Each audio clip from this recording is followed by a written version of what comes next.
The fountain pen scratched once, then stopped above the word "San." He held it there in the square of morning light that slid across the blotter. The desk smelled faintly of furniture polish and paper. A coffee cup left a dark ring on a House of Cash letterhead, and the wall clock in the next room ticked loud as if it were on the desk itself. He had written 16 names without a tremor. He had sealed 12 envelopes, each one licked and tapped into a neat fan under the green-shaded lamp. But this one he could not move. In the next 20 minutes you will see why he stopped that San Quentin letter, and what he did instead. He had lined them up at breakfast like a man sorting fence posts. Huntsville first, then Folsom, then Soledad. He did not stack them by fame or headlines. He stacked them by debt. He set his hand on the first envelope and said, out loud to no one, that a man ought to say thank you when a gate is opened for him. The dining room smelled like bacon grease saved in a coffee can. June had kissed the corner of his jaw and gone back to the stove with a kitchen towel over her shoulder. He walked to the little office off the hall with his cup and sat. The chair creaked once and settled like it knew his weight. He wrote Folsom like he was laying a hand on a friend's shoulder. He wrote Huntsville like he was smoothing a bedspread. He told the men who kept schedules and cleared the rooms and signed the papers that he saw the work they did. He did not write about crowds or records. He wrote about a microphone taped where it wanted to sag and a guard who bent to pick it up without being asked. He wrote about a man in gray with a harmonica in his pocket who gave it up when asked and smiled anyway. He put those in ink. He did not think about what they would read into them. He set the coffee to his right, on the ring it had made. He squared the paper with his left thumb. He reached for a new sheet and watched his own hand do it like it belonged to someone else. What do you write to a man who kept the keys? The room answered with a small sound from the kitchen. The percolator on the stove gave one tired sigh. He did not look up. He touched the nib to the paper and drew a small line like a bird feather, S, then A. Then his hand stopped. It did not shake. It hung there. There were mornings when the words came like a song he already knew. There were mornings when they came like stones. This one was a stone. He breathed through his nose and let the coffee go cold. He listened for footsteps. None came. He listened for the screen door spring and slap. None came. He heard a boat far out on Old Hickory Lake lay a low hum against the pane and fade. He had been behind walls where the air tasted like chalk. He had watched faces go still and then open like a window, one by one, when a song reached them. He had watched a warden's eyes at the edge of a stage and known a man was counting minutes. He had seen men nod to the beat and then hide it in their collars. A thank you letter carried all of that in the white space. He could not pretend it did not. He set the pen down and rubbed the middle finger of his writing hand where a small callus always lived. He picked the pen up again and placed it back above the half-made word. He did not write. He watched the shine of wet ink dry on the S and wondered why a single syllable could weigh like iron. A fly traced a lazy path at the window and settled. He let it. He read the sentence he had started on instinct. Dear Warden, and the rest was a bare field. He stared at the dash. He thought of a face, not a title. He thought of the way a man in a khaki shirt had stood with his hat in his hand, knuckles white, watching from a door just off stage. He thought of the courtesy of that and the power of it, and the ache under both. He reached to the edge of the desk and slid the other letters straight. They made a sound like a hymnal cover being closed. The desk lamp hummed once and went quiet. The clock hand crept. He did not believe in magic, but he believed in timing. He wrote the word dear on a new page and wrote it like he meant it. He wrote warden like a man saying a name he had to say before he could say a truer one. He wrote, I thank you for, and stopped again. The nib hovered. The paper was soft. His hand remembered how a steel bar feels under his palm when you lean on it to catch your balance. He put the pen down and touched the edge of a photograph tucked into the blotter. It was not staged. It was a dark room and a single face lit from the front, shining like someone had opened a door to let morning in for one breath. He kept the picture not because it was him in it, but because of the face just past his shoulder. He touched that edge and then tucked it back. He reached for another sheet and wrote the first names of 4 wardens down the left side like a list of men he had called on to help him drag a fallen tree out of a road.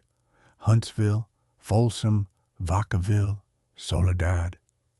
He did not write San Quentin on that list. He did not know yet why that mattered. He did not know it yet. But this letter would not be a letter. He leaned back, and the chair murmured at the floor. In the kitchen, a clock with a second hand you could hear spelled out a minute. He set both elbows on the desk and folded his hands, the way a man does in a pew when he does not know what to ask. He did not close his eyes. He stared at the word sand he had laid there like a small stone and waited for the rest of it to be given or taken away. If you have ever sat at a kitchen table at 6 in the morning before the house wakes and listened to your own breath in a quiet room, you know the kind of silence he was sitting in. He thought of a promise made to a man with a letter crease on his cheek who had asked for a picture for his girl. He thought of himself in a hallway that smelled like floor wax, nodding and saying sure. He thought of the weight in the man's hand as he took a photograph and then slipped it into a pocket where a comb had left its mark. He thought of the way that man had looked past him to the clock, not to the door. He felt it in the meat of his chest, the way a man feels gravel under his boot when he puts his weight down. The pen made a tiny tap when it rolled and touched the blotter edge. He saw the stage at San Quentin the way a man sees a ditch he nearly fell into once. Clean, shallow on one side, sudden on the other. He heard, in his head, what the room did when the band hit the first note. He heard how the sound ran around the top of the walls and came back harder. He remembered the posture of a guard who had not wanted to laugh at a joke but did, quick, then put its mouth back in a straight line like smoothing a sheet with the flat of his hand. He thought about the permission that had made that day possible and the eyes of the men who had to live there when he left. He put the San Quentin paper in the middle of the desk like a plate and pushed it away half an inch. He spoke into the room, and there was nobody to hear it. Listen! He did not finish the thought. He took a breath that wanted to start as a laugh and did not. He put his palm down flat on the paper and felt the texture of the watermark under his skin. He was a man who had been given more second chances than most. He was a man who had taken some of them with both hands and some of them with one, and some he had watched go by and told himself it was weather. He picked up the pen and failed to write Dear Warden a second time. He wrote the D and then scratched it out with 3 quick lines. He crossed out the word like a man pulling a weed he did not want to see again when it rained. He adjusted the shade on the lamp. He looked at the drawer where he kept envelopes and at the small tin where he had thrown guitar picks and paper clips. There was an old House of Cash pencil with teeth marks near the eraser. He rolled it between his fingers. He thought, not with shame, but with a kind of clean sorrow, of the nights he had left a hotel room at 2 a.m. and found whatever it took to make the next day feel like a new one. He did not lie to himself about that. He had lied enough. He stood, walked to the kitchen, poured coffee, and came back. He sat. He set the cup down and watched the curl of steam fold itself away. He pressed his thumb into the red ring the cup had made and lifted it. It left a dry circle. He lined the cup up with it again like a man matching heel to track. He pressed the pen to the paper, and the breath he took went all the way down. He wrote one sentence, then stopped. He read it and knew it was courtesy. He read it again and heard how much it cost to send courtesy where truth was called for. What looked like courtesy was a reckoning. He let that sit. He did nothing for a minute. He could feel June in the house, the way a man knows there is someone in the next room, even when you cannot hear her. He could smell Aquanet faint in the hallway, a memory hung in the air from last night. He heard a car on the road far off, and the way the sound changed when it dipped behind the stand of trees by the mailbox. He looked at the picture tucked under the blotter again and did not pull it completely free. He looked at the edge of it where a corner had been bent down once. He thought of Maybelle's hands on a guitar and of the way a hymn can walk a man back from a cliff one step at a time without saying a word about the cliff. He picked a fresh sheet. He put the San Quentin paper to the side like a plate you're not ready to touch yet. He wrote the date at the top of the new page. He wrote a name that was not Warden. He was careful with the letters like a boy writing on a chalkboard when the teacher is watching. He stopped. He looked at it, and then he underlined the first name once. He heard June's step in the hallway, and then her voice, low, the way a nurse talks to a sleeping room. "John." He did not answer at first. She leaned in the doorway with the towel still over her shoulder. Her hair was pinned back, and a button on the top of her house dress did not match the others because she had fixed it herself with what she had. She watched the back of his head like she could tell what the paper was saying by the way his shoulders were set. "Coffee?" she said. He lifted the cup without turning and let her see it. "I got it," he said. He set the cup down.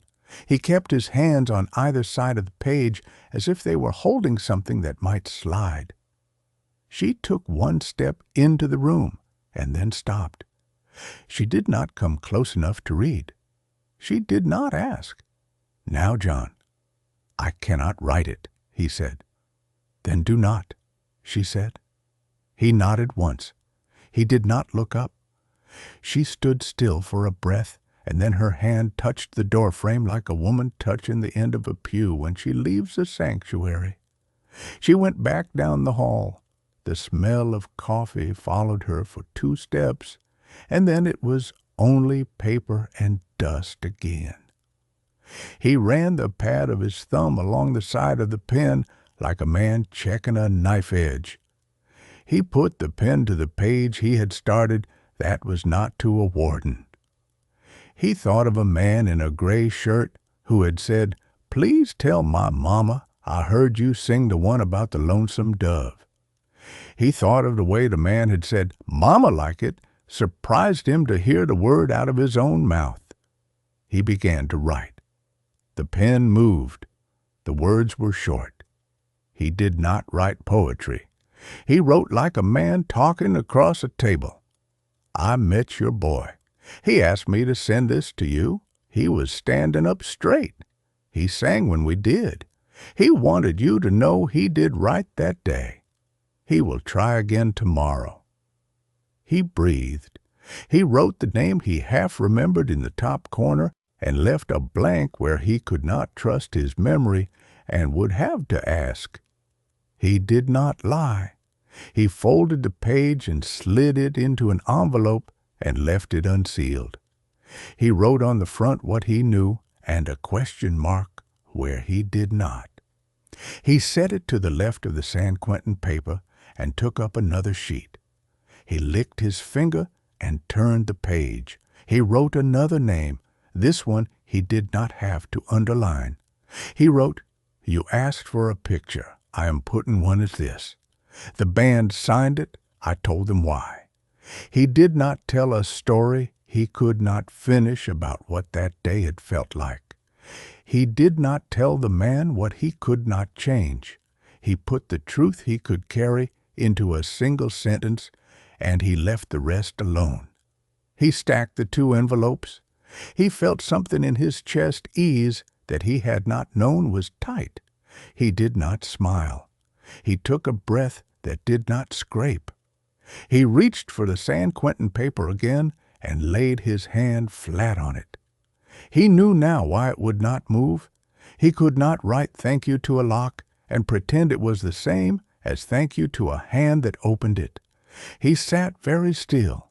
The morning tilted just slightly towards day. A milk truck down the road hissed as it started again from a stop sign. He looked at the word sand for a long time. He pulled the page he had crossed out, folded it in half, and put it in the drawer. He did not tear it. He did not need the sound. He picked the pen up and set it down. He rolled the pencil with the teeth marks until it rolled back under his hand again. He thought of the way a warden watches a crowd for the turn in the air. He thought of the way a prisoner watches a clock for the minute a light changes on the wall. He sat between those two watching places with a pen in his hand and felt both weights. He had been a boy who lost a brother and learned that some names make your tongue heavy. He had been a man who learned that applause can be a roof and a prison if you let it. He could write one sentence and walk away from the desk feeling finished. He knew that. He also knew what had been given to him when a door was opened. He could not say it plain to a wall. He thought he was stuck on a word. He was not. He was stuck on what the word carried. He was not stuck on a word. He was stuck on a wound. He moved the San Quentin page to the side again, not far, not gone. He wrote on a half page a list of what he owed that did not fit in a letter. Show up, do right, hold the line, tell the truth, sing what you believe, keep promises you make in hallways. He put his hand on that list and closed his eyes for the first time all morning. He did not speak. When he opened them, it was like a man opening a window by an inch and feeling the air come through. He took a fresh sheet and wrote a different line at the top. Chaplain, San Quentin. He wrote 2 short questions under it and 1 request. He asked for the missing name. He asked for a mother's address if the prison could share it.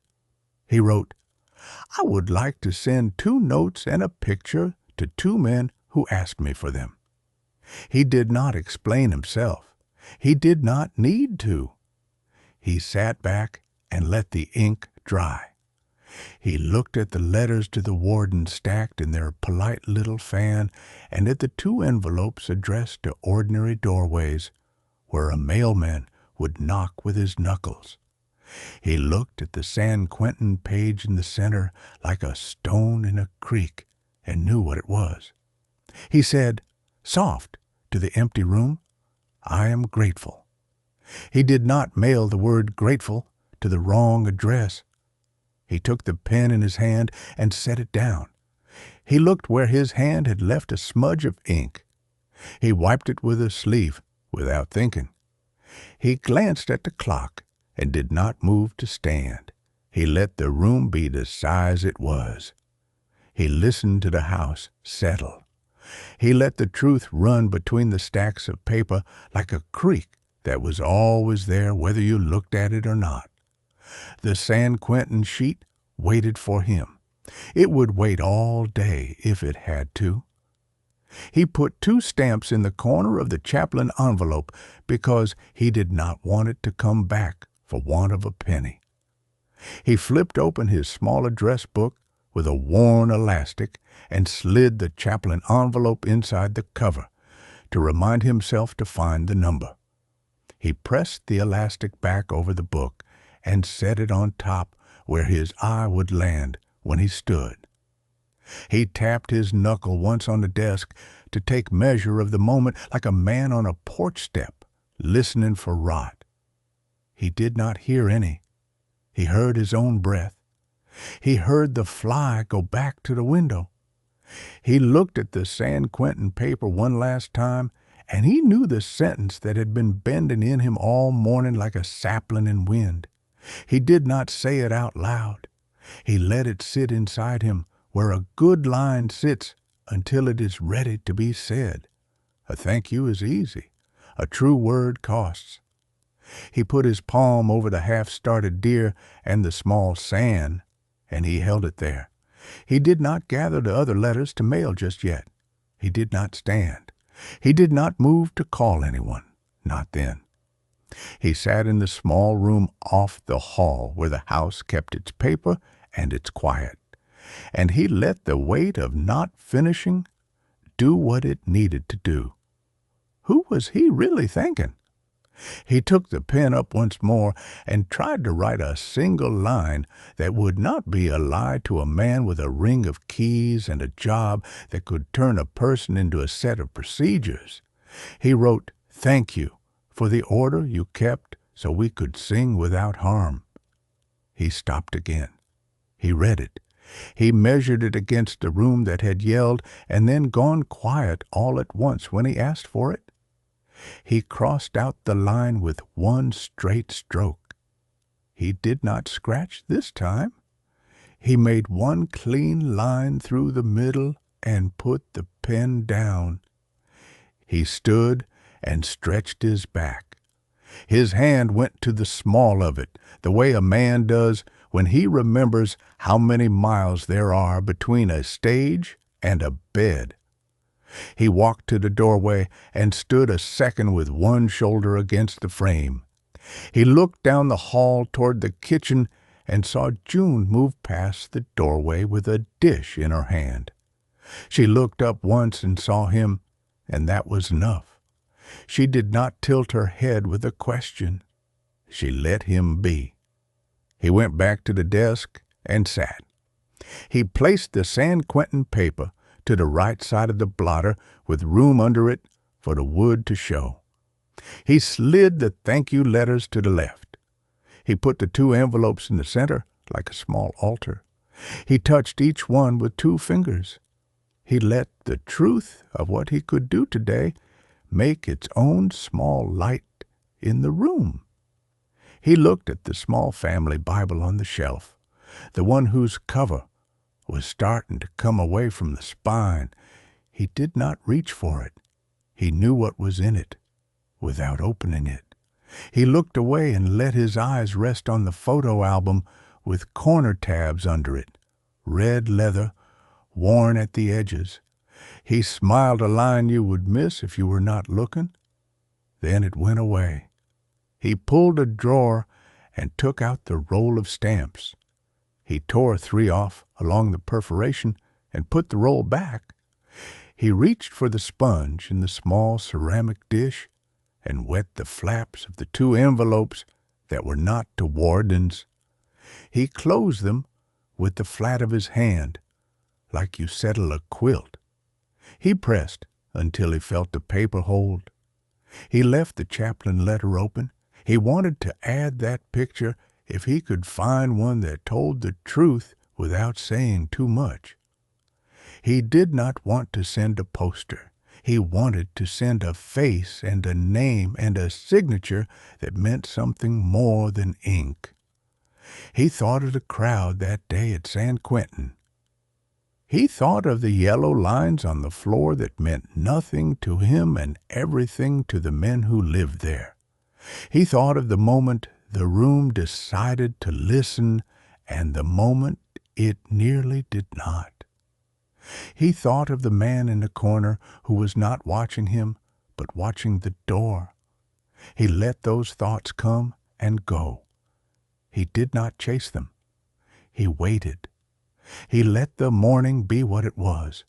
He listened to the hum of the refrigerator down the hall and the clack of the stove cooling. He opened the window by 2 fingers and let a ribbon of air pass his face. He closed it again. He picked up the San Quentin paper, and this time did not put his hand flat on it. He looked down like a man looking into a well he has drawn from before. He saw his own face in it for a second, and then he did not. He saw the word San, and nothing after it. He knew that was the right measure for today. He set the page down. He whispered, not for anyone to hear, "I will go." He did not plan.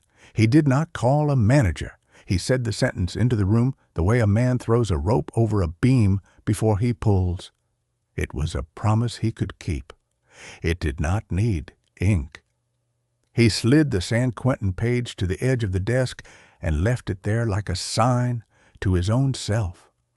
He put his hand on the fan of polite letters and made a small square of them. He stood. He held the 2 envelopes to Mother's against his palm, his thumb resting on the stamps like a benediction. He stepped into the hall and then stopped with 1 foot on the soft board in the floor that always dipped.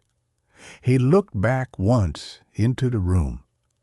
He let himself see it, the way a room looks when you have made a choice in it. You might forget if you walk away too fast. He went to the kitchen and set the envelopes by the door where the mail sat. He looked at the screen door and how the light came through it in a square. He put his hand on the knob and then did not open it. He stood there and listened to the tiny sounds of a house that was full of the people he loved and also full of the things they had carried together to get here. He turned back toward the hall. He walked to the desk again and sat 1 more time. He slid the chaplain letter to the center, added 1 line, and signed his name. He left a space under it where a picture might go. He did not smile. He did not frown. He let his face be what it was when he was only himself. The lamp hummed. The fly moved. The clock said what it always said. He put the pen cap on with a soft click and laid the pen down parallel to the paper. He aligned the edges of the San Quentin page with the blotter. He did not put it in the drawer this time. He left it where his eyes would find it again when he came back. He set both palms on the desk as if to pray and did not speak. Gratitude comes cheap. Truth asks a price. He stood at last, slow, and pushed the chair back with his knee. He took the 2 stamped envelopes with him and left the rest where they were. The room kept the light and the quiet. The pen lay still. The word San waited without shame or hurry. The page stayed half written, and that was the honest thing.